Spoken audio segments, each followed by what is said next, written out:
বাংলাদেশের নির্বাচন ব্যবস্থার সংস্কারের দাবি বহু পুরনো। বিশেষ করে 2011 সালে সংবিধানে পঞ্চদশ সংশোধনী এনে বাংলাদেশ থেকে তত্ত্বাবধায়ক সরকার ব্যবস্থা বাতিলের পর দেশের নির্বাচন ব্যবস্থা নিয়ে নানা প্রশ্ন উঠেছে গত এক দশকে। দায়িত্ব নিয়ে নতুন অন্তর্বর্তীকালীন সরকার রাষ্ট্রের বিভিন্ন ক্ষেত্রে সংস্কারের পরেই পরবর্তী নির্বাচন আয়োজনের কথা বলছেন। এই সংস্কার করতে 6টি কমিশনও গঠন করেছেন। সেখানে বিশেষ গুরুত্ব দেওয়া হয়েছে দেশের নির্বাচন ব্যবস্থা সংস্কারে।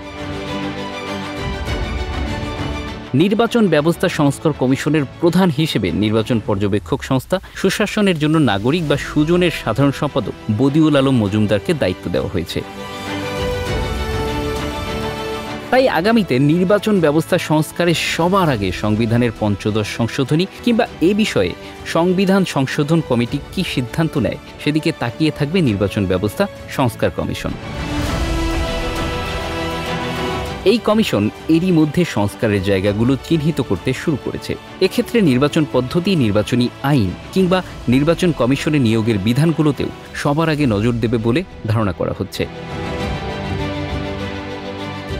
2011 সালে আওয়ামী লীগ সরকারের আমলে সংবিধানের পঞ্চদশ সংশোধনীর মাধ্যমে তত্ত্বাবধায়ক সরকার ব্যবস্থা বাতিল করা হয়। বিরোধীদের অভিযোগ, এই বাতিলের ফলে দেশের নির্বাচন ব্যবস্থা পুরোপুরি ভেঙে পড়ে। গত বছর আরপিও সংশোধনীর মাধ্যমে নির্বাচন কমিশনের ক্ষমতা খর্ব করা হয়েছিল বলে অভিযোগ উঠেছিল। এছাড়া সাংবিধানিক একটি প্রতিষ্ঠান হলেও বাংলাদেশ নির্বাচন কমিশন কতটা স্বাধীন সেটি নিয়ে সবসময় বিতর্ক দেখা যায়। ফলে নিরপেক্ষ ও গ্রহণযোগ্য নির্বাচন আয়োজন করতে হলে সংস্কার প্রস্তাবনায় নির্বাচন কমিশনের স্বাধীনতার বিষয়টি নিশ্চিত করতে হবে বলে বিশ্লেষকরা মনে করেন। সংবিধান সংশোধন করে তত্ত্বাবধায়ক সরকার ব্যবস্থা বাতিলের পর আওয়ামী লীগের অধীনে 5ই জানুয়ারি ওই নির্বাচনে যায়নি বিএনপি, জামায়াত সহ অনেক রাজনৈতিক দল। যে কারণে একতরফা ওই নির্বাচনে 153টি আসনের প্রার্থীরা বিনা প্রতিদ্বন্দ্বিতায় জয়লাভ করেন। অর্থাৎ ভোটের আগেই আওয়ামী লীগের বিজয় নিশ্চিত হয়ে যায়। 2007 সালে ডক্টর এটিএম শামসুল হুদার নেতৃত্বাধীন নির্বাচন কমিশন তখন বেশ কিছু নির্বাচনী সংস্কার করেছিল। তাদের উদ্যোগে 2008 সালের 29 ডিসেম্বরের নবম জাতীয় সংসদ নির্বাচনে বাংলাদেশে প্রথমবারের মতো না ভোট চালু করা হয়। পরে আওয়ামী লীগ ক্ষমতায় আসার পর আইন সংশোধন করে বাতিল করা হয় এই আলোচিত না ভোট। নির্বাচন বিশ্লেষকরা বলছেন, যদি না ভোট তখন বাতিল না করা হতো তাহলে হয়তো এত বিশাল সংখ্যক আসনের প্রার্থীরা বিনা প্রতিদ্বন্দ্বিতায় জিততে পারত না। নির্বাচনে কিছু মানুষ কেন্দ্রে যেত।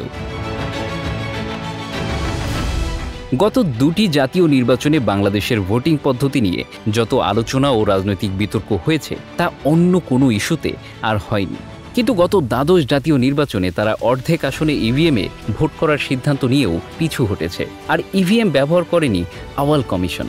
বিশেষজ্ঞরা বলছেন, নতুন কমিশন গঠন করার পর নির্বাচন বিশ্লেষকরা বলছেন এবার সংস্কারের শুরুতেই তাই গুরুত্ব পাবে নির্বাচন পদ্ধতি। সেক্ষেত্রে ভোটিং ব্যবস্থা আরও আধুনিক করা যায় কিনা সে বিষয়টিও গুরুত্ব পাবে আলোচনায়।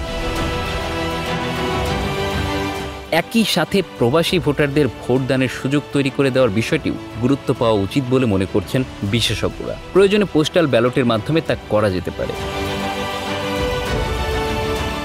2007 সালে সেনা সমর্থিত তত্ত্বাবধায়ক সরকারের সময় থেকে শুরু করে গত 17 বছরে 4টি নির্বাচন কমিশন গঠিত হয়েছে। প্রতিটি কমিশনের দায়িত্বে যারা ছিল তাদের মধ্যে থেকে অন্তত একজন সাবেক সরকারি আমলা, একজন সাবেক বিচারক ও সাবেক সশস্ত্র বাহিনীর কর্মকর্তা কমিশনার, প্রধান নির্বাচন কমিশনার হিসেবে নিয়োগ পেত।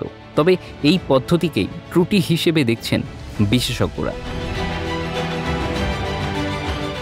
সংবিধানে নির্বাচন কমিশনের স্বাধীনভাবে দায়িত্ব পালনের কথা বলা হয়েছে, কিন্তু অতীতের কমিশনগুলো সেটি না পারার কারণে এত প্রশ্ন উঠছে। সংশ্লিষ্টরা বলছেন, সংবিধানের বিষয়টি থাকবে মৌলিক। সংবিধান সংস্কার করা হলে তার উপর ভিত্তি করেই অন্য কাজগুলো করতে হবে। আগামী 31 ডিসেম্বরের মধ্যে সংস্কারের প্রস্তাবনা প্রতিবেদন জমা দিতে হবে। এরপর দ্বিতীয় পর্যায়ে প্রধান উপদেষ্টার নেতৃত্বে অন্তর্বর্তী সরকারের উপদেষ্টা মণ্ডলী রাজনৈতিক দলগুলোর সঙ্গে সংস্কারের ধারণা নিয়ে আলোচনা শুরু করবে। Bangla affairs news desk.